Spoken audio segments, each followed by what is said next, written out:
नमस्कार. सखी सह्याद्रीच्या आजच्या भागात मी चैताली गानिटकर आपल्या सगळ्यांचं सहर्ष स्वागत करते.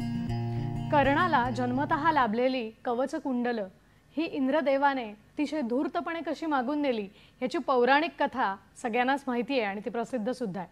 पण माणसाला मात्र जन्मतः मिळणारी आईच्या दुधाबरोबरची ही पोषक आणि आरोग्यदायी कवच कुंडल त्याच्याबरोबर अगदी मरेपर्यंत असतात.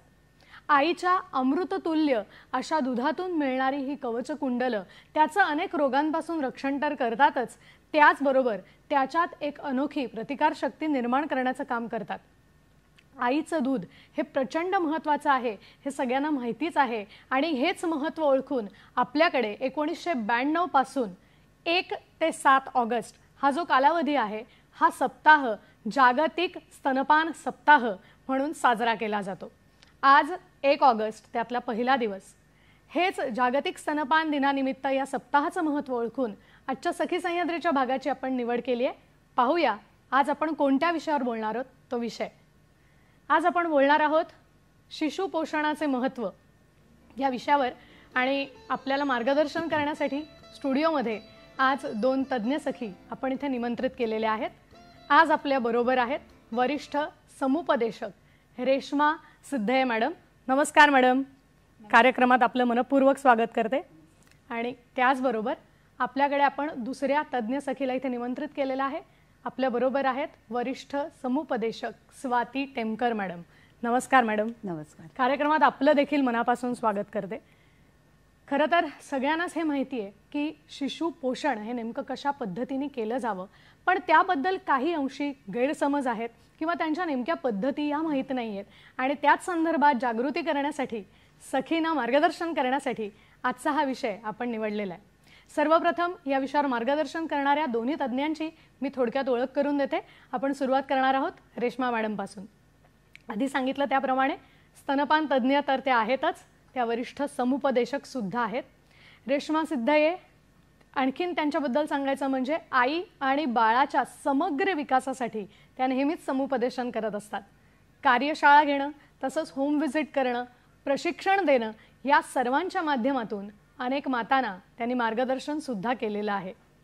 युनिसेफ याच्या या प्रकल्पासाठी सुद्धा त्यांनी विशेष कार्य केलेलं आहे. हे कार्य जर बघायला गेलं तर ओरिसा, छत्तीसगड, झारखंड, गुजरात, राजस्थान या सर्व राज्यांमध्ये महाराष्ट्रापासून त्यांनी सुरू केलेलं पोहोचवलेलं आहे. आणि स्तनपानाविषयीचं हे त्यांचं कार्य अखंडितपणे सुरू आहे. आज सुद्धा शिशु पोषणाचं महत्त्व याविषयी आपल्याला मार्गदर्शन करणार आहेत. मॅडम पुन्हा एकदा स्वागत करते आपलं. आणि आपल्या दुसऱ्या वरिष्ठ समुपदेशकांची ओळख करून देते. आज आपल्याबरोबर आहेत वरिष्ठ समुपदेशक तसंच स्तनपान तज्ज्ञ स्वाती टेमकर मॅडम. IBCLC स्तनपान विषयातील आंतरराष्ट्रीय पदवी त्यांनी संपादन केलेली आहे. समुपदेशक तर ते आहेतच, अनेक हॉस्पिटल्समध्ये सुद्धा त्यांनी काम केलेलं आहे. होम व्हिजिट, व्हिडिओ कन्सल्टेशनच्या माध्यमातून स्तनपान विषयक समस्यांचं त्या निराकरण करतात. फक्त भारतातलीच नव्हे तर USA, UK, जर्मनी अशा अनेक ठिकाणी असलेल्या मातांना सुद्धा त्यांनी वेळोवेळेला मार्गदर्शन केलेलं आहे. शिशु पोषण विषयक सल्लागार आहेत. त्याचबरोबर अनेक हॉस्पिटल्सशी सुद्धा मॅडम संलग्न आहेत. रेहजा, लीलावती, सूचक ही इस्पितळं. आणखीन महत्त्वाचं म्हणजे TV आणि आकाशवाणीच्या माध्यमातून त्या वेळोवेळेला मार्गदर्शन करतात. आज दोन्हीही तज्ज्ञ सखी उपस्थित आहेत आणि आपल्याला त्या विषयावर नक्कीच खूप चांगल्या पद्धतीने मार्गदर्शन करणार आहेत. आता जराही वेळ न घालवता लगेचच आपण कार्यक्रमाला सुरुवात करणार आहोत. आणि आपण सुरुवात करणार आहोत रेश्मा मॅडम आपल्यापासून. मला सर्वात आधी हा प्रश्न विचारायचा आहे की दरवर्षी हा जो सप्ताह आपण साजरा करतो तो एक संकल्पना घेऊन एक थीम समोर ठेवून साजरा करतो, तर मुळात ही संकल्पना ठेवण्याचं कारण काय आहे आणि या वर्षीची या सप्ताहाची थीम नेमकी कोणती आहे, काय सांगाल आपण? प्रत्येक वर्षी वेगवेगळ्या थीमवरती हे काम केलं जातं की जेणेकरून जनजागृती व्हावी आणि ही जी स्तनदा माता आहे तिला योग्य मार्गदर्शन मिळावं आणि तिने योग्यरित्या स्तनपान तिचं सुरू करावं, ही संकल्पना त्याच्या मागची आहे.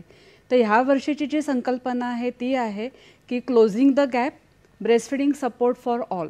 ह्याचा अर्थ असा आहे की स्तनपानामध्ये असणाऱ्या त्रुटी या शोधून काढून, ज्या उणीवा आहेत त्या शोधून काढून त्याच्यावरती कार्य करून योग्यरित्या आईला कशी मदत मिळू शकेल, कसा पाठिंबा मिळू शकेल ह्या संदर्भातली ही थीम या वर्षीची आहे.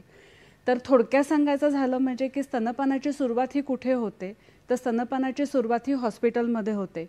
कारण का बऱ्याच अंशी आजकाल ज्या काही डिलिव्हरीज होतात त्या हॉस्पिटलमध्ये होतात, पण त्या हॉस्पिटलमध्ये आईला योग्यरित्या मार्गदर्शन मिळालं, स्तनपानाची सुरुवात कधी करायची, कशी करायची, कसं बसायचं, कसं पाजायचं ह्याचं ज्ञान त्या हॉस्पिटलमधल्या स्टाफला प्रत्येकाला माहिती असणं आवश्यक आहे.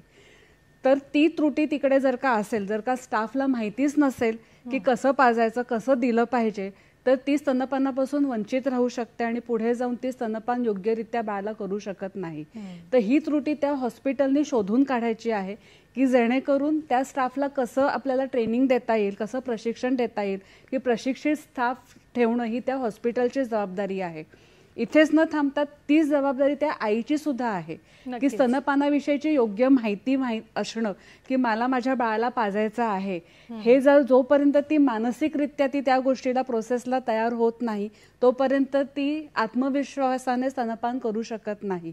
इथेच न थांबता तिचे जे घरी तिचे जे फॅमिली मेंबर्स आहेत त्यांचा सुद्धा सपोर्ट हा त्या ठिकाणी अतिशय महत्त्वाचा समजला जातो. जसं तिचा नवरा आहे, सासू आहे, आई आहे तिची, त्यांना सुद्धा स्तनपानाविषयी जर का योग्य मार्गदर्शन माहिती असेल तर ते योग्यरित्या तिला मार्गदर्शन करू शकतात, तिला सपोर्ट, तिला त्यांची तेवढी चांगल्या रीतीने मदत मिळू शकते.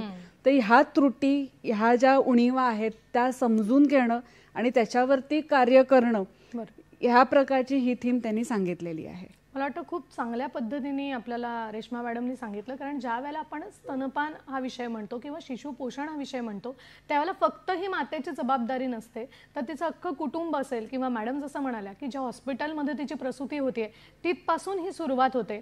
तर या सगळ्या गोष्टींचा विचार या विषयामध्ये तितकाच महत्त्वाचा असतो आणि हे मार्गदर्शन कुठेतरी मिळावं म्हणूनच या सप्ताहामध्ये यावर्षी या थीमची निवड केली गेली. आता मी स्वाती मॅडम आपल्याकडे येऊ इच्छिते. ज्यावेळेला आपण म्हणतोय की शिशु पोषण, आम्हाला एक छान छोटंसं इथे बाळसुद्धा दिसतंय, तर शिशु पोषणाचं महत्त्व नेमकं काय आहे हे आम्हाला ऐकायला आवडेल आणि याची आपण व्याख्या करायची म्हणतो तर ती नेमकी काय आहे याविषयी काय सांगाल? शिशुपोषण म्हणजे जन्मापासून 3ऱ्या वाढदिवसापर्यंत बाळाचं पोषण म्हणजे शिशुपोषण. अर्थात यामध्ये गर्भवती मातेचं पोषण सुद्धा अंतर्भूत आहे. कारण मुळात आई गरोदर असताना जर आईला चांगलं पोषण मिळालं तरच जन्माला येणारं नवीन बाळ आणि पुढची पिढी ही निश्चित सुदृढ होते. आता या शिशुपोषणाच्या व्याख्येबरोबरच आपण आता हे बघूया की 4 शिफारसी कुठच्या आहेत. तर पहिली शिफारस, जन्मानंतर आईने बाळाला 5 मिनिटात आपल्या जवळ घेऊन, ज्याला आपण अनावृत्त स्पर्श म्हणतो, जवळ घ्यावे व बाळ आपणून स्तनपानाची सुरुवात करेपर्यंत आई आणि बाळाचा स्पर्श तसाच चालू ठेवावा. दुसरी शिफारस अशी आहे, बाळाला 6 महिने पूर्ण होईपर्यंत आईच्या दुधाव्यतिरिक्त, म्हणजे जे पूर्वी दिलं जायचं किंवा अजूनही काही ठिकाणी दिलं जातं की जसं मधाचं पाणी, साखरेचं पाणी, बाळगुटी, बाळकडू, ह्या सगळ्या गोष्टीतून बाळाला जंतू संसर्ग होऊ शकतो. तर 6 महिने पूर्ण होईपर्यंत बाळाला आईने निव्वळ स्तनपान द्यावे. या मधल्या कालावधीत आईच्या दुधाव्यतिरिक्त काहीही देऊ नये. तिसरी शिफारस आहे, 6 महिने पूर्ण झाल्यानंतर बाळाला घरी बनवलेला ताजा, मऊ, स्वच्छतापूर्वक बनवलेला नरम आहार आईने चालू करावा आणि स्तनपान कमीत कमी 2 वर्ष पूर्ण होईपर्यंत, म्हणजे बाळाच्या 2ऱ्या वाढदिवसापर्यंत चालू ठेवावं. आणि चौथी शिफारस अशी आहे की आईने स्तनपान करताना आणि बाळाला जेवू घालताना बाळाशी सुसंवाद साधावा, जेणेकरून जेव्हा आपण जेवतो किंवा खात असतो तेव्हा आपला मेंदू खूप तल्लख असतो. तर तसं बाळ सुद्धा त्यावेळेला खूप अलर्ट आणि ऍक्टिव्ह असतं. त्यामुळे आई जेव्हा बाळाशी त्यावेळेला बोलेल तेव्हा बाळ त्या गोष्टी लवकर ग्रास्प करतं. म्हणून आईने बाळाशी बोलणं हे खूप महत्वाचं आहे. आता महत्व म्हणाल तर शिशुपोषणाचं महत्व काय आहे, तर स्तनपानाचं महत्व काय आहे मुळात, की जसं गाई म्हशीचं दूध हे गाई म्हशीच्या वासरासाठी आहे, म्हणजे ते दूध पिऊन जे फायदे होणार आहेत ते गाई म्हशीच्या वासराला होणार आहेत आणि आईचं दूध पिऊन जे फायदे होणार आहेत ते आईच्या बाळाला होणार आहेत. त्यामुळे अर्थात आणि हे स्तनपान हे खूप नैसर्गिक आहे. आता प्राण्यांना सुद्धा कुठलेच प्राणी आपल्या आईचं सोडून दुसऱ्या प्राण्याचं दूध पित नाहीत, पण मनुष्य हा एकच प्राणी आहे की दुर्दैवाने काही ठिकाणी हे महत्व समजत नसल्यामुळे आम्हाला असे वर्कशॉप आणि या प्रोग्रामच्या निमित्ताने त्याची जनजागृती करावी लागते. मला वाटतं आणि आज तुम्ही ज्या पद्धतीने आम्हाला हे सगळं समजावून सांगणार आहात त्यानंतर नक्कीच सखीना याची मदत होईल की नेमकं स्तनपान करताना कशा पद्धतीने करावं किंवा शिशु पोषणाचा विचार करताना 6 महिन्यानंतर सुद्धा त्याला पोषण कुठल्या पद्धतीने दिलं गेलं पाहिजे या सगळ्याविषयी आपण आजच्या कार्यक्रमामध्ये उलगडा करणार आहोत आणि बोलणार आहोत. आता मी रेश्मा मॅडम आपल्याकडे येते की मॅडमनी ज्यावेळेला शिफारशी सांगितल्या त्यावेळेला त्यांनी सांगितलं की साधारण 5 मिनिटांनंतर ही प्रक्रिया सुरू होते स्तनपानाची शिशु पोषणाची.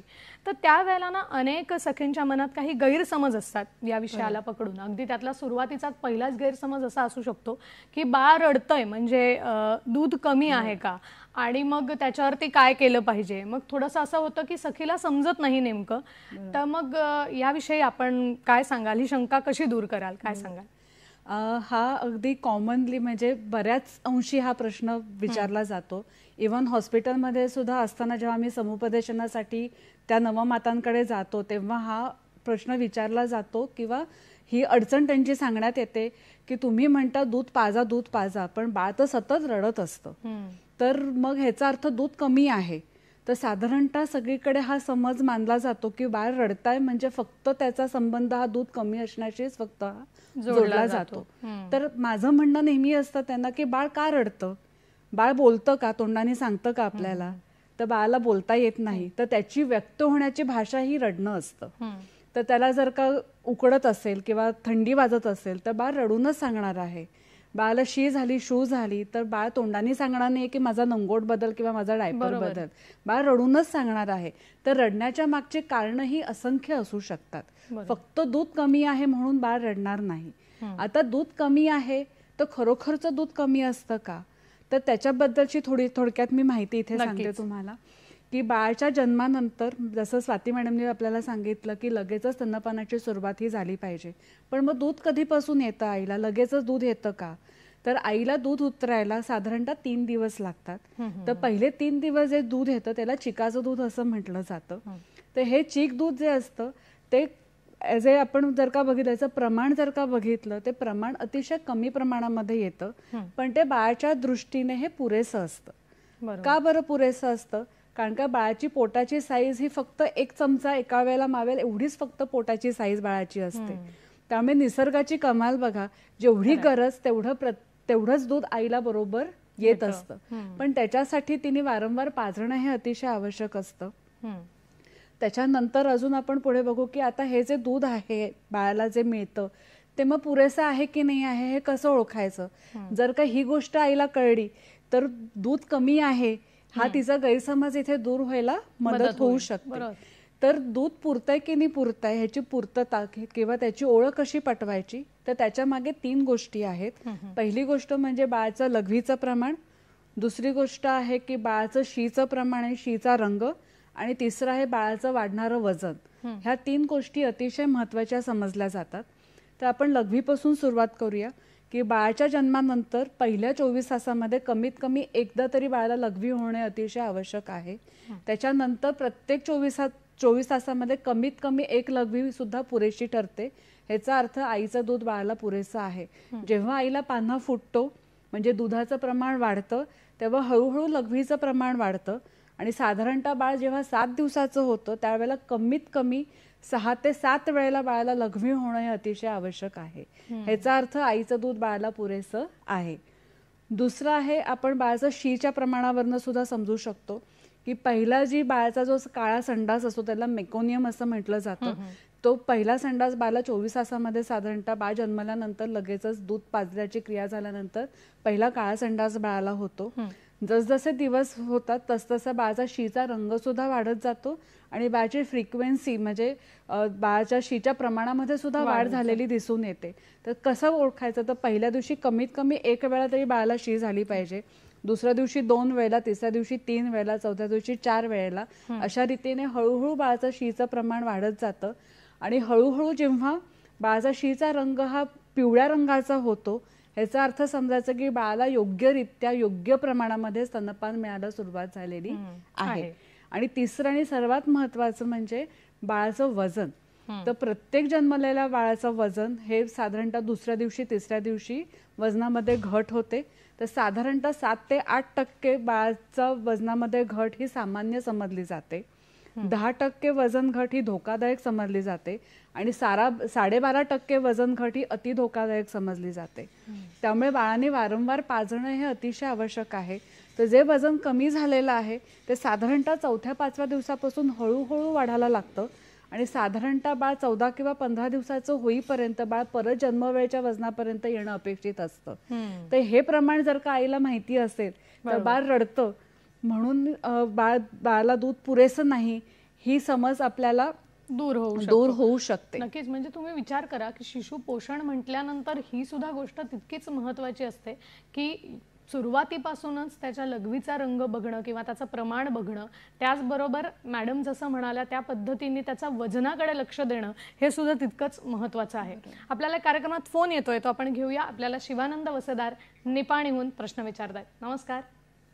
नमस्कार. बोला. माझा प्रश्न असा आहे, एखाद्या वेळी महिला एखाद्या डिलिव्हरीच्या वेळी त्याचे मृत्यू पावते, मग ते मृत्यू झाल्यानंतर त्याचे बाळ जिवंत असतो, पण त्या बाळाच्या मदरचं म्हणजे दूध पाजायचं असेल तर, ब्रेस्ट फीडिंग करायचं असेल तर त्याच्यामुळे त्या बाळाला काही प्रॉब्लेम होऊ शकतो काय? आणि त्याचबरोबर आता काही वेळा त्या मदरला दूध नसतो, त्यावेळी मग ते पंपिंगनं त्याला दूध पाजावं लागतो, मग त्या बाळाला किती वेळेच्या आत दूध पाजवणे गरजेचं आहे किंवा जास्त वेळ झाला म्हणजे बाळाला काय प्रॉब्लेम होऊ शकतो काय? त्या महिलांना काय मार्गदर्शन करावं असं माझा. नक्कीच. मला वाटतं त्यांनी खूप चांगले प्रश्न विचारलेत आणि मी स्वातीताई आपल्याकडे येते.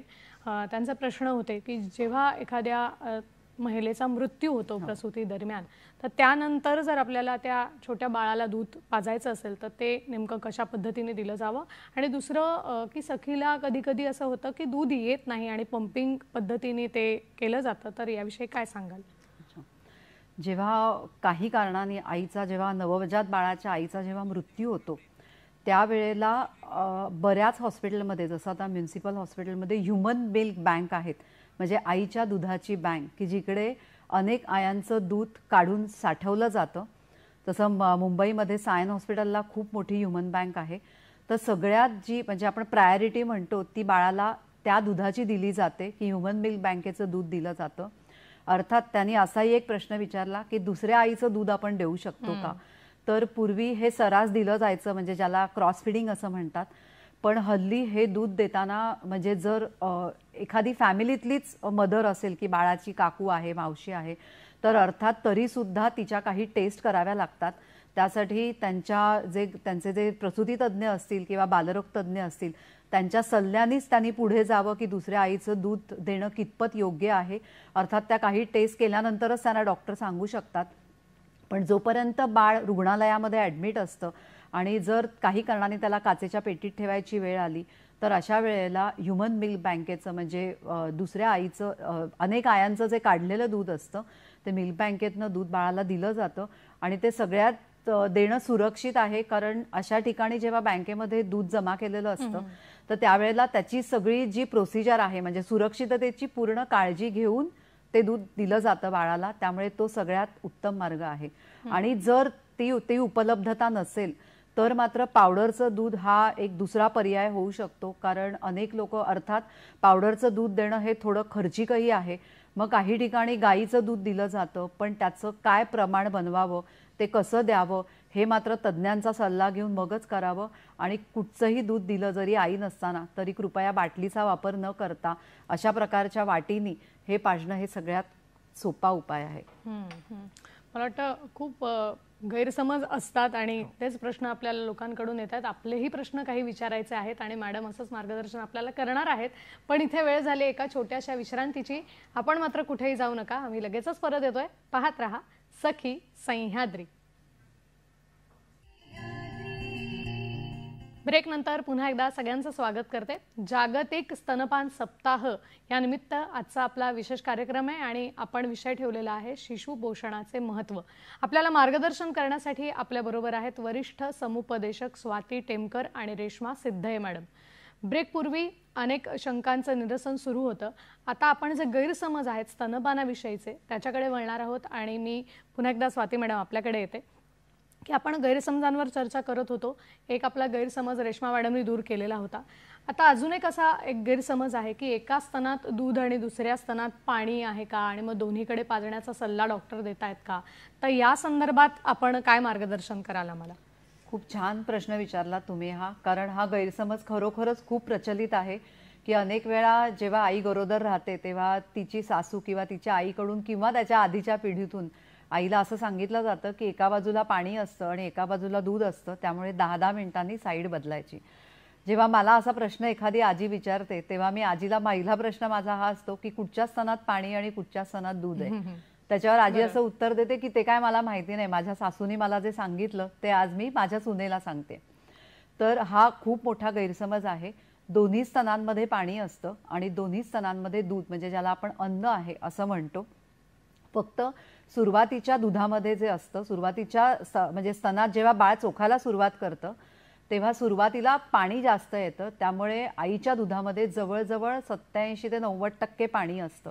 म्हणून अगदी आई राजस्थानच्या वाळवंटात जरी गेली तरी सुद्धा बाळाची पाण्याची तहान ही आईच्या दुधातून पूर्ण होते, त्यामुळे बाळाला पाणी देण्याची गरज नाही. त्यामुळे सुरुवातीच्या दुधातून बाळाची तहान पूर्ण होते आणि मागचं जे दूध असतं ते घट्ट असतं ज्याच्यामध्ये फॅट्स असतात, तर त्याच्यातून बाळाचं त्या दुधातून वजन वाढतं. त्यामुळे एक साधारण 25 ते 30 मिनिटं आईने एका बाजूनी बाळाला पूर्ण पाजून घ्यावं.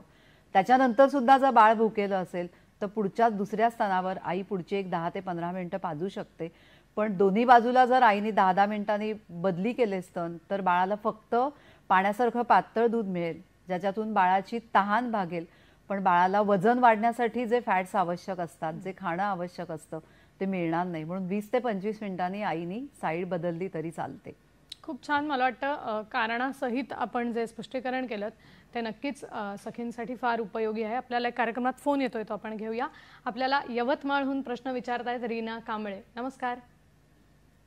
नमस्कार. माझं बाळ दूध पिते. माझं बाळ नमस्कार. बोला बोला, सलग प्रश्न विचारा आपला. माझं बाळ दूध पिते पण नाही का हप्ताभर संडास करत नाही, सू करते. तर याविषयी आपल्याला मार्गदर्शन हवंय. हा, ह्याविषयी मला मार्गदर्शन. नक्कीच नक्कीच. रेश्मा मॅडम, मगाशी आपण याविषयी स्पष्टीकरण करत होतो की त्यांचं जे बाळ आहे त्यानं ते दूध तर पितं आहे पण त्याला संडास होत नाहीये आठवडाभर, तर काय आपण मार्गदर्शन कराल? ह्याच्यामध्ये जर का बाळाचं वय एक्झॅक्टली किती हे जर का कळलं असतं तर आपण अजून चांगल्या रीतीने प्रकाश टाकू शकले असते. मगाशी मी जे सांगितलं की बाळाचं संडासचं प्रमाण हे प्रत्येक दिवसाला जेवढा दिवस आहे तेवढं असलं पाहिजे, पण सुरुवातीच्या दिवसांमध्ये बाळालाही वारंवार शी होणं हे अतिशय आवश्यक असतं. बरोबर. पण 1 महिन्याचं बाळ जर का 1 महिन्याच्या पुढचं जर का बाळ असेल तर आईच्या दुधातले घटक हे बदलले जातात, त्यामुळे वारंवार शी करणारं बाळाच्या शी मध्ये थोडीशी तफावत इथे दिसून येऊ शकते. तर एका दिवसामध्ये 7 वेळेला बाळाला शी होत असेल किंवा 7 दिवसामध्ये एकदा जर का बाळाला शी होत असेल तर ह्याचा अर्थ असा आहे की त्याच्यामध्ये घाबरण्यासारखं काही नाही आहे, तर हे नॉर्मल समजलं जातं. बरं, म्हणजे कुठेतरी त्यांनी थोडंसं निर्धास्त व्हावं आणि अर्थातच तज्ज्ञांच्या सल्ल्याने पुढे जावं. आता मॅडम मला अजून एक प्रश्न आपल्याला हाच विचारायचा आहे याला धरून की आपण गैरसमजांविषयी बोलतोय, तर नेमकं बाळाला दूध पाजण्याची पद्धत योग्य कुठली असते? आणि फार महत्त्वाचं म्हणजे बरेचदा असंही म्हटलं जातं की आडवं पडून दूध पाजू नये, तर याच्या मागचं नेमकं कारण काय आहे याविषयी आम्हाला आपण काय मार्गदर्शन कराल? पाजायची पद्धत ही आई आणि बाळासाठी जी सुखकर पद्धत असेल त्या पद्धतीमध्ये आईने स्तनपान करणं हे अतिशय आवश्यक आहे. आम्हाला वाटतं स्क्रीनवरती पण आम्हाला काही बरेचसे तुम्हाला ह्याविषयी मी सांगू इच्छिते की ह्याच्यामध्ये तुम्ही बघत असाल की वेगवेगळ्या प्रकारे बाळाला इकडे पकडलं गेलं आहे. तर त्याच्यामध्ये पहिले जी पद्धत तुम्हाला जी दिसत आहे की साधारणतः आईने जे बाळाला पकडलेलं आहे त्याच्यामध्ये बाळ पुढे आहे आणि ही जी पद्धत आहे पकडण्याची ह्याला आपण पाळणा पद्धत असं म्हटलं जातं. या पद्धतीमध्ये आई पाजू शकते. त्याच्यानंतर पुढे आपण अजून एक बघितलं आहे की थोडंसं साईड वेजला बाळाला ठेवलेलं आहे. हे अशा रीतीने सुद्धा आई बाळाला स्तनपान ह्याच्यामध्ये आई करू शकते. ह्याला आपण फुटबॉल होल्ड असं म्हटलं जातं. आता फुटबॉल होल्ड म्हणजे काय की प्लेअर कसं फुटबॉल आर्म्स मध्ये पकडून जातात, तर साधारणतः त्या पद्धतीने बाळाला आईनी पकडलेलं आहे.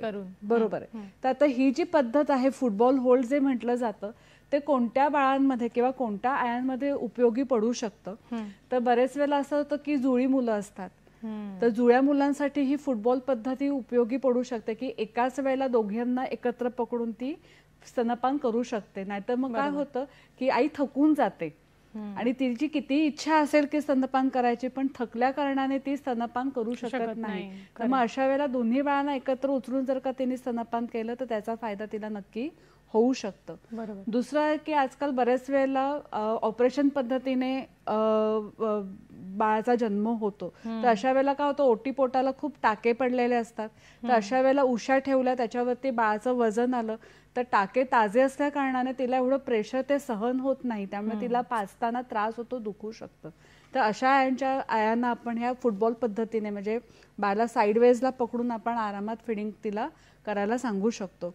बरेच वेळेला कमी वजनाची जी मुलं असतात की त्या मुलं अगदी छोटी असतात, 1.5 किलोचं असतं किंवा 2.25 किलोचं 2 किलोचं बाळ असतं, अगदी छोटं असतं.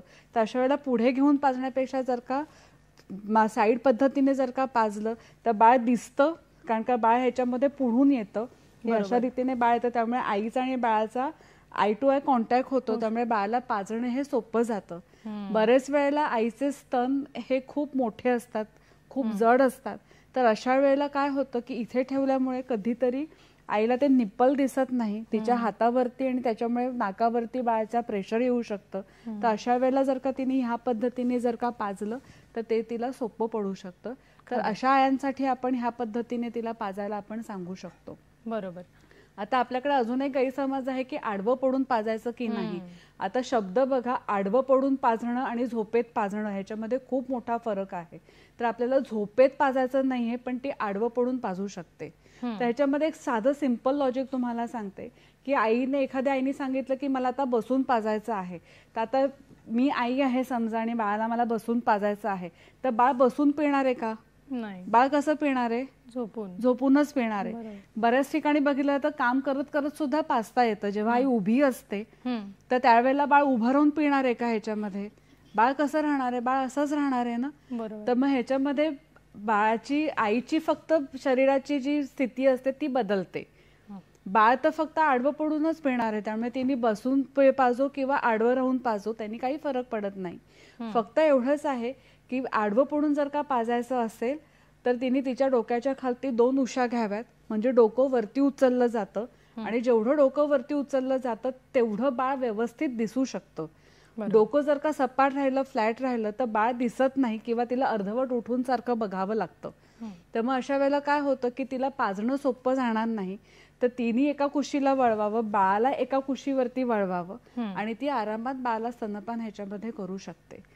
फक्त एवढंच आपण सांगतो की तिला जर का कोणतं सिडेटिव्ह मेडिसिन आहे चालू किंवा तिचं स्तन हे खूप जड आहेत तर अशा यांना फक्त आपण सल्ला देतो की तिने आडवं पडून शक्यतोवर पाजू नये.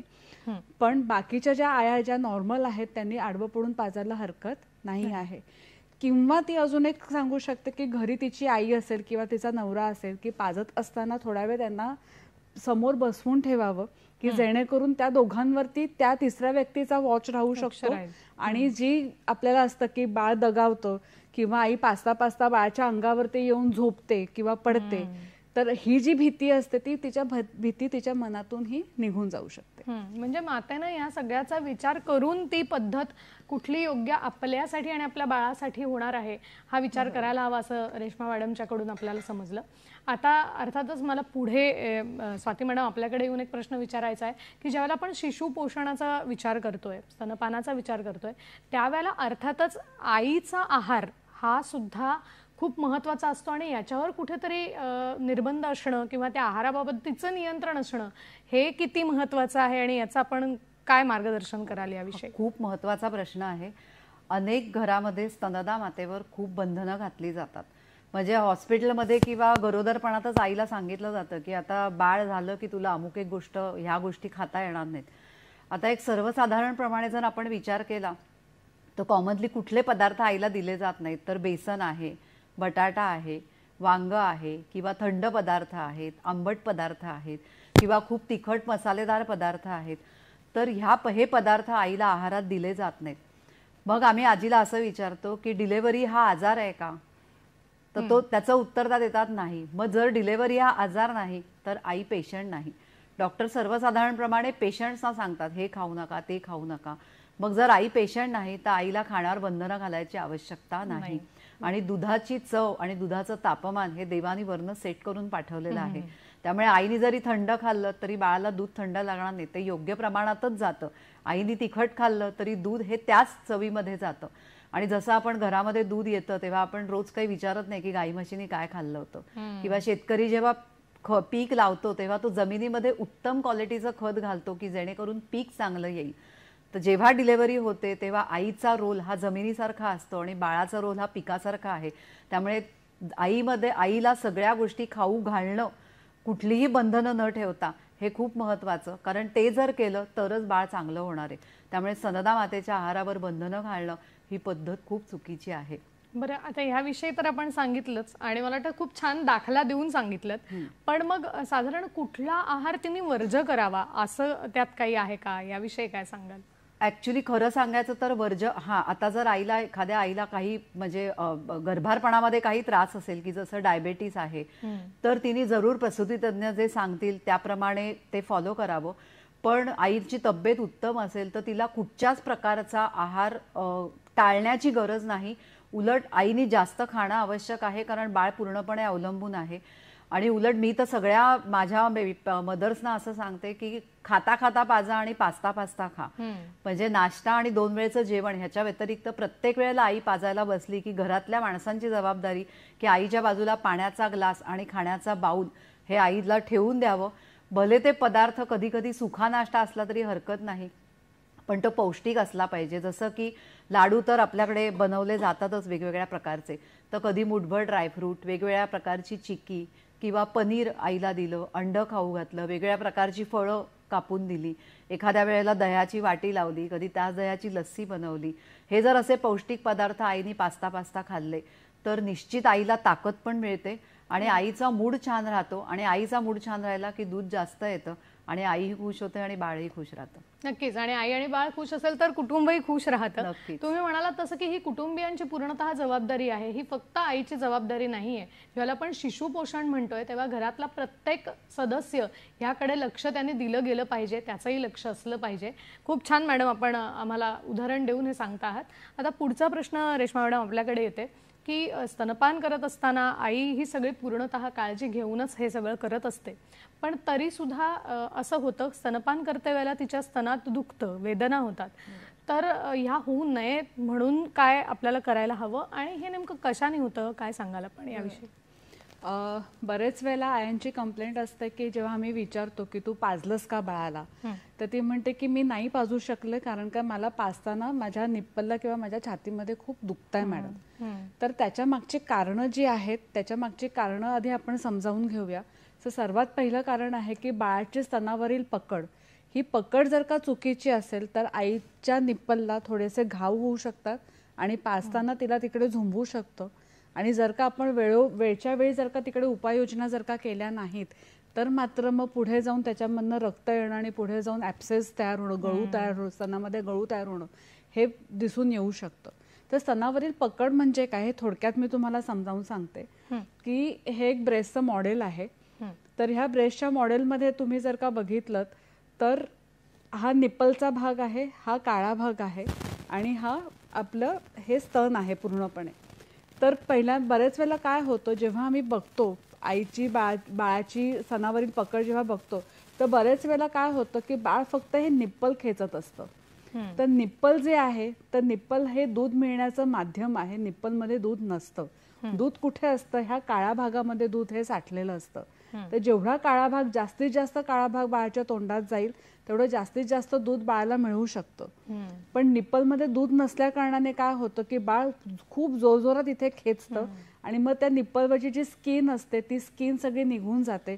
जसं थंडीमध्ये कसे आपले ओठ फाटतात आणि जेव्हा आपण पहिला घास घेतो त्यावेळेला चुरचुरतं, तर ती सुरुवात ही चुरचुरण्यापासून होते. आणि जर का आपण तिथे नीट व्यवस्थितरित्या लक्ष नाही दिलं तर मग पुढे जाऊन तिकडे त्याच्या त्या भेगा वाढतात आणि तिथून मग ते रक्त यायला लागतं.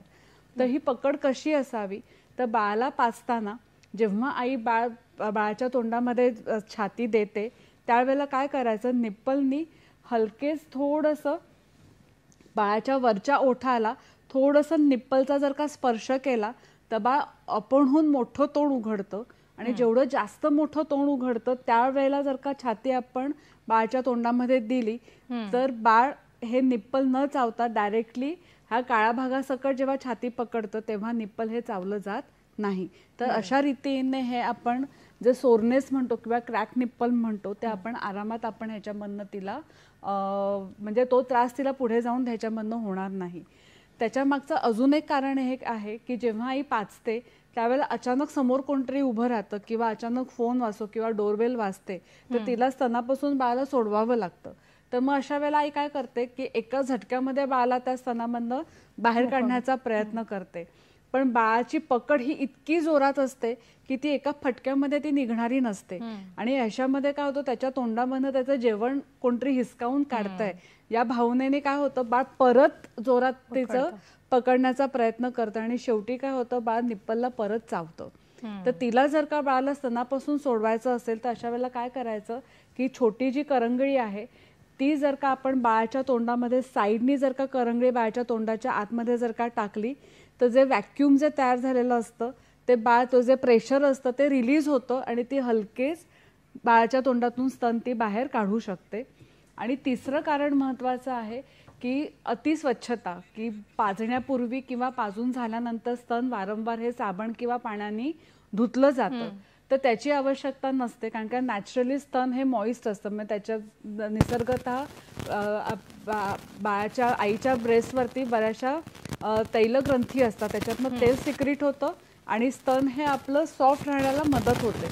पण जेव्हा आपण ते वारंवार धुतो किंवा पुसतो तेव्हा ते तेल निघून जातं, त्यामुळे ब्रेस्ट ड्राय होतं आणि मग तिथे परत क्रॅक जाण्याची शक्यताही असते.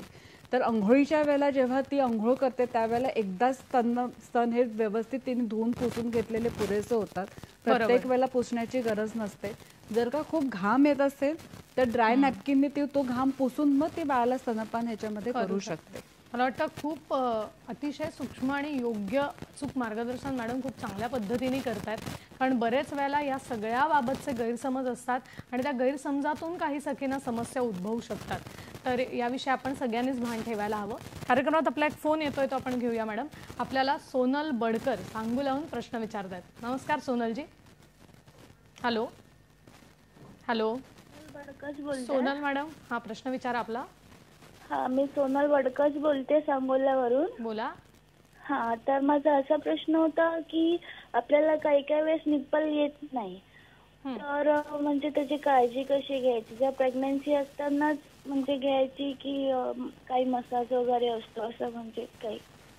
ओके, मला वाटतं स्वाती मॅडम याचं उत्तर देणार आहेत, पण इथे वेळ झाली एका छोट्याशा विश्रांतीची. विश्रांतीनंतर आपण या प्रश्नाचं उत्तर घेऊया. पाहत रहा सखी सह्याद्री. ब्रेक नंतर पुन्हा एकदा सगळ्यांचं स्वागत करते. शिशु पोषणाचं महत्त्व हा आजचा आपला विषय आहे आणि आपल्याला मार्गदर्शन करण्यासाठी आपल्या बरोबर आहेत समुपदेशक रेश्मा सिद्धे मॅडम आणि Swati Temkar madam. Madam, Swati madam, आपल्याला एक प्रश्न आला होता ब्रेक पूर्वी, तर या संदर्भात आपण काय मार्गदर्शन कराल? त्यांचा प्रश्न असा होता की गरोदरपणामध्येच काय करायचं आणि जर निप्पल फर्म नसतील तर आपण काय करायचं. तर सगळ्यात महत्त्वाचं गरोदरपणामध्ये निपलची असेसमेंट जे आहे चेक करणं हे आवश्यक नाही. कारण त्यांनी काय होतं, कधी कधी घरातली लोक सुद्धा असं सांगतात की 7व्या महिन्यामध्ये थोडा निपलला असा मसाज करावा, पण त्यामुळे ना कधी कधी निपलला स्टिम्युलेशन मिळाल्यामुळे आईची डिलिव्हरी लवकर व्हायची शक्यता वाढते. आणि एखाद्या आईला जर तिचं म्हणजे आधी मिसकॅरेज झालं असेल तर अशा आईने तर नक्कीच निपलचा मसाज करू नये. जे काही जर समजा एखाद्या आईचं निपल आतल्या साईडला वळलेलं असेल किंवा नीट फर्म झालं नसेल तर त्याच्यासाठी लॅक्टेशन कन्सल्टंट काउन्सिलर्स हे निश्चित प्रत्येक आईला मार्गदर्शन करतात. आता एखाद्या आईचं निपल समजा आत वळलेलं असं आणि जर बाळाला ग्रीप मिळत नसेल किंवा निपल फ्लॅट असेल, ज्याला आपण चपटी स्तनाग्र म्हणतो, तर अशा वेळेला जर निपल आत वळलेले असतील ना तर थोडा आईने हा मसाज डिलिव्हरी झाल्यानंतर करावा. थोडासा आतमध्ये प्रेशर द्यायचं, थोडे अलगज निपल असे ट्विस्ट करायचे आणि थोडं पुढे ओढायचा प्रयत्न करायचा. हा जर एक्झरसाइज आईने बऱ्याच वेळा केला ना तर अशा वेळेला कधी कधी निपल बाहेर येतात.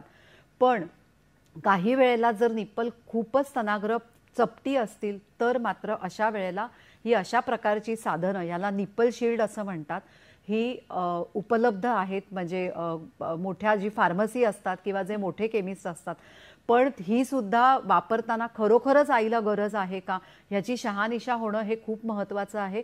याचा निश्चित फायदा होतो, पण हे सुद्धा कसं वापरायचं, बाळाला व्यवस्थित दूध बाळाच्या तोंडात पोचवण्यासाठी ते कसं वापरायचं आणि बाळाला कुठपर्यंत आतमध्ये बाळा लॅच व्हायला पाहिजे हे शिकणं हे खूप महत्त्वाचं आहे. तर जर असं असेल तर तुम्ही एखाद्या लॅक्टेशन कन्सल्टंटला किंवा काउन्सिलरला जरूर कॉन्टॅक्ट करा आणि तुम्हाला ह्या शील्डद्वारे किंवा त्याच्यातून मार्गदर्शन मिळू शकतं. दुसरं एक मला अजून एक सांगायला आवडेल की सुरुवातीच्या बऱ्याच आयांना असा प्रश्न असतो की सुरुवातीच्या दिवसामध्ये मी स्तनपान किती वेळा करावं किंवा बाळ मागेल तेव्हा स्तनपान द्यावं का. तर हा खूप महत्त्वाचा प्रश्न आहे म्हणून मी घेते इथे की स्तनपान जे आहे बाळ मागेल तेव्हा, म्हणजे ज्याला आपण डिमांड फीडिंग म्हणतो, तर ते आईनी पहिल्या दिवसापासून करू नये. जन्मापासून पहिल्या दिवसापासून जवळजवळ 15 दिवसापर्यंत बाळाला वारंवार स्तनपान करायला लागतं, ज्याला प्रोएक्टिव्ह फीडिंग म्हणतात. वारंवार म्हणजे दर 2 तासांनी. सो 24 तासामध्ये कमीत कमी एक 10 वेळा तरी बाळाने दूध पिणं आवश्यक आहे. आता अशा वेळेला हे जेव्हा आम्ही सांगतो तेव्हा आईचा प्रश्न हा येतो की बाळ तर झोपलेलं असतं, मग मी कसं दूध पाजायचं. मला वाटतं स्क्रीनवरही आम्हाला या संदर्भात मार्गदर्शन तर बाळाला उठवणं हे खूप महत्त्वाचं. आता कॉमन पद्धत बाळाला उठवण्याची आहे ती म्हणजे की घरातले बायका म्हणजे मोठ्या बायका सांगतात असं टिचक्या वाजवून उठव, पण माझ्या दृष्टीने ती खूप रूढ पद्धत आहे. तर बाळाला खूप प्रेमाने उठवायचं. बाळ जेव्हा दुपट्यात गुंडाळलेला असतो तेव्हा बाळाला दुपट्यातनं बाजूला करायचं. सर्वसाधारणप्रमाणे दुपट्यातनं उघडलं की बाळ जागं होतं, पण ते नाही झालं तर बाळाचे कपडे काढायचे. बाळाने शूशी काही केली असेल तर बाळाचा लंगोट बदली करायचा. आईनी बाळाला जवळ घ्यायचं, जो मगाशी पण मी म्हटलं अनावृत्त स्पर्श, स्किन टू स्किन टच द्यायचा आणि बाळाच्या पाठीला, बाळाच्या डोक्यावरनं, बाळाच्या पोटावरनं आईनी प्रेमाने हात फिरवायचा की जशी कळी अलगद उमलत जाते तसं बाळ हळूहळू झोप बाळाची उघडत जाते आणि बाळ झोपेतून जागं होतं. आणि हे सुद्धा कधी कधी अनेक बाळं स्वतःहून दर 2 तासांनी किंवा त्याच्या आधीच उठतात म्हणजे काय करतात, आईला संकेत देतात की आता मला दूध हवंय, ज्याला आम्ही दूध मागण्याच्या सूक्ष्म प्रतिक्रिया म्हणतो. तर त्या प्रतिक्रिया बाळ कसं देतं, डोळे उघडतं, डोळ्याची हालचाल होते आणि आईला बाळ शोधायला लागतं. करतं, मान वळवून दूध कुठे हे शोधायला सुरुवात करतं, हुंकारे देतं, सुस्कारे सोडतं, मुठी चोखण्याचे आवाज करतं, ऍक्च्युअल मूठ चोखतं आणि इकडे तिकडे बघायला लागतं. याला सूक्ष्म प्रतिक्रिया असं म्हणतात. आणि ह्या सूक्ष्म प्रतिक्रिया जेव्हा बाळ दाखवतं तेव्हा आईनी बाळाला लगेचच स्तनपानाला घेणं हे खूप महत्त्वाचं आहे. कारण ह्या जर प्रतिक्रिया काही कारणाने आई ओळखू नाही शकली तर शेवटची प्रतिक्रिया म्हणजे बाळ रडतं आणि एकदा बाळ रडायला लागलं की पटकन बाळ स्तन पकडत नाही. कारण बाळाला सुद्धा राग येतो की एवढ्या वेळा आईला दाखवलं, आईने नाही दिलं, आता नको.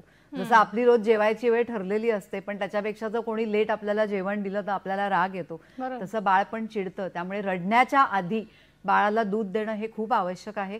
कारण वारंवार स्तनपान दिल्यामुळे आईचा आणि बाळाचा स्पर्श होतो आणि बाळ चांगल्या प्रकारे स्तनपान घ्यायला शिकतं. आपण आत्ताच एक गोष्ट आम्हाला सांगितली की बाळ सुद्धा काही संकेत देत असतं, पण अगदी मनात हा महत्त्वाचा प्रश्न असा आहे की ते संकेत ओळखण्यासाठी मुळात आई तिथे असणं, हजर असणं हे खूप गरजेचं आहे. आणि कामाच्या रामरगाड्यात अशी परिस्थिती आहे की आईला लवकरात लवकर आपल्या ड्युटीवरती जॉईन व्हायला लागतं आणि मग त्यावेळेला तिने हे स्तनपानाचं नियोजन नेमकं कशा पद्धतीने केलं पाहिजे, काय सांगाल? हल्ली जवळजवळ सगळ्याच माता या नोकरी करणाऱ्या असतात आणि आपली महाराष्ट्राची कन्या हिरकणी ही सगळ्यांना माहिती आहे. तर हिरकणी ही सुद्धा त्यावेळेची एक म्हणजे आपण म्हटलं तर कामकाजी माताच होती, कारण ती दूध देण्यासाठी गडावर जात होती. तर आताच्या या ज्या आधुनिक हिरकण्या आहेत ह्यांच्या पुढे सुद्धा अनेक आव्हानं आहेत. तर त्या आव्हानांना सामोरं कसं जायचं, तर ह्यासाठी कामकाजी मातांसाठी सगळ्यात महत्त्वाचं म्हणजे जवळजवळ सगळ्या ऑर्गनायझेशन्समध्ये 6 महिनेची आईला मॅटर्निटी लिव्ह मिळावी, प्रसूती रजा जी आपण म्हणतो ती जर मिळाली तर नक्कीच आईला त्याचा फायदा होतो. जर काही कारणाने आईला 6 महिने रजा घेणं शक्य नसेल तर अशा वेळेला आईनी वेगळे पर्याय शोधावेत की जेणेकरून समजा आठवड्यातून 3च दिवस काम केलं किंवा कोविडनी आपल्याला सगळ्यांनाच खूप त्रास दिला, पण एक चांगली गोष्ट शिकवली की कोविडमध्ये आपण वर्क फ्रॉम होम करायला शिकलो. तर जर शक्य असेल तर आई घरून काम करण्याचा पर्याय मागून घेऊ शकते. आठवड्यातून 3दाच किंवा 2दा कामावर जायचं, बाकीचे दिवस घरून काम करणं, किंवा सुरुवातीला रोज जायचं पण पार्ट टाइम काम करायचं, बाकीचा वेळ घरनं काम करायचं. ह्यापैकी कुठलाच पर्याय जर शक्य नसेल तर जवळच्या ठिकाणी जर बदली करून घेता आली घराच्या जवळ तर, किंवा काही ऑर्गनायझेशन्समध्ये हल्ली क्रेश किंवा हिरकणी कक्ष स्थापन केलेत, तर जिथे आई बाळाला घेऊन जाऊ शकते आणि जेव्हा लंच ब्रेक होतो आईचा किंवा टी ब्रेक होतो तेव्हा मध्ये मध्ये जाऊन, ज्याला स्तनपानासाठी वेळ आपण म्हणतो ब्रेस्ट फीडिंग ब्रेक, तिथे जाऊन बाळाला स्तनपान देऊ शकते. ह्या सगळ्या पर्यायांपैकी जर कुठलाच पर्याय आईकडे उपलब्ध नसेल तर शेवटचा पर्याय हा राहतो की जर तिला कामावर बाळाला टाकून जावं लागलं तर निदान दूध काढण्यासाठी ऑफिसमध्ये सोय आहे का, म्हणजे रूम आहे का वेगळी, किंवा ते साठवण्यासाठी फ्रीज आहे का, ह्याची आईनी शहानिशा करावी. आणि जर तेही नसेल तर निदान मध्ये मध्ये टॉयलेटमध्ये जाऊन दूध काढून टाकावं. कारण काय होतं, 8-10 तास आई जेव्हा घरी नसते त्यावेळेला ब्रेस्टला स्टिम्युलेशन मिळत नाही, त्यामुळे बॉडीला असा मेसेज जाऊ शकतो की आता दुधाची आवश्यकता कमी कमी होत चालली. आणि मग अनेक मदर्स असं म्हणतात की मी ऑफिसला जायला लागले आणि माझं दूध कमी झालं. तर जेव्हा कुठलाही जे सांगितले पहिले त्यापैकी पर्याय जर उपलब्ध नसेल तर निदान थोड्या थोड्या वेळाने टॉयलेटमध्ये जाऊन आईने दूध काढून टाकावं की जेणेकरून आईचं दुधाचं प्रोडक्शन जे आहे ते प्रवाह वाहत राहील आणि कमी होणार नाही. मला वाटतं इथे तुम्ही खूपच महत्त्वाची माहिती दिलीत, कारण खरंच हा प्रश्न खूप गरजेचा आहे आजच्या आपल्या सगळ्याच कामावर जाणाऱ्या सखींसाठी, आणि विषय खूप मोठा आहे आणि सगळ्यांनाच हे माहिती आहे. पण अगदी थोडक्यात जाता जाता मॅडम मला एक माहिती हवी आहे रेश्मा मॅडम, की शिशु पोषण ॲप आहे, तर हे नेमकं ॲप कुठे आम्हाला उपलब्ध होऊ शकतं आणि याच्यावर कुठली माहिती आहे किंवा या संदर्भातले व्हिडिओज आम्हाला कुठे मिळतील, अगदी थोडक्यात काय सांगाल?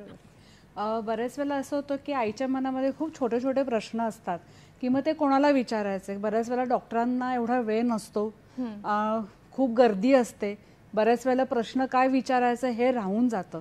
तर अशा मातांसाठी, आणि आजकाल प्रत्येक आयांच्या हातामध्ये मोबाईल फोन असतो, तर त्यासाठी म्हणून एक TCSनी, KM हॉस्पिटल आणि युनिसेफनी मिळून एक ॲप तयार केलेलं आहे. त्या ॲपचं नाव आहे शिशु पोषण ॲप, आणि हे ॲप फक्त अँड्रॉइड फोनसाठी आहे.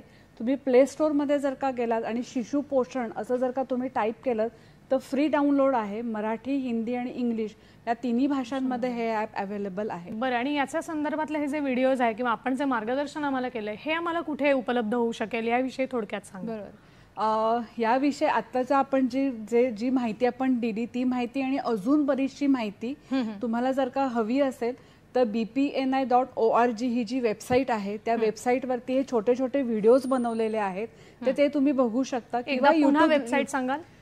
bpni.maharashtra.org. नक्कीच याच्यावरती आम्हाला ही सगळी माहिती उपलब्ध आहे. खरं आहे, कारण हा विषय खरंच मोठा आहे, पण दोन्ही सखी इतक्या छान आहेत आणि त्यांनी इतकं सुंदर आपल्याला मार्गदर्शन केलं. अनेक प्रश्नांच्या बाबतीत गोष्टी उत्तरं आपल्याला खूप चांगल्या पद्धतीने दिली, शंकांचं निरसन केलं. त्यामुळे संपूर्ण सखी सह्याद्रीच्या टीमच्या वतीने मी आपल्या दोघींचेही अतिशय मनापासून आभार या ठिकाणी व्यक्त करते. आणि खरंच आपण सगळ्यांनी हे लक्षात ठेवलं पाहिजे की शिशु पोषणामध्ये आईचं दूध हे खरं तर बाळासाठी पूर्णान्न आहे आणि त्यामुळे पहिल्या 6 महिन्यापर्यंतची घ्यायची काळजी तर आपल्याला खूप चांगल्या पद्धतीने त्यांनी सांगितली. तसंच पुढेही काय बाबतीत ह्या लक्ष द्यायचं आहे याविषयी सुद्धा त्यांनी थोडक्यात आपल्याला आढावा दिला. तर शिशुपोषणाचं महत्त्व सगळ्या सखींनी लक्षात घ्यावं आणि या पद्धतीनेच स्तनपान करावं म्हणजे जेणेकरून पुढची आपली जी येणारी पिढी आहे त्यांना योग्य प्रकारे कवचकुंडलं जसं मी प्रस्तावनेत म्हणले होते तसं मिळेल. आणखीन असे वेगवेगळे विषय आपण सखी सह्याद्रीच्या भागांमध्ये घेऊन येतच असतो. पुढच्या भागात आपण एका नवीन विषयाला घेऊन येणार आहोत. आज मात्र आता इथेच थांबायची वेळ झाली आहे. सगळ्यांचा निरोप घेते. नमस्कार.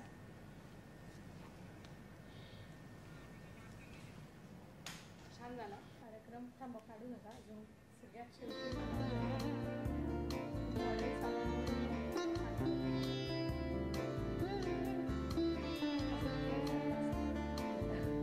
थोडंसं एक्सप्रेशन बद्दल अजून स्टोरेज कसं करायचं एक ते पण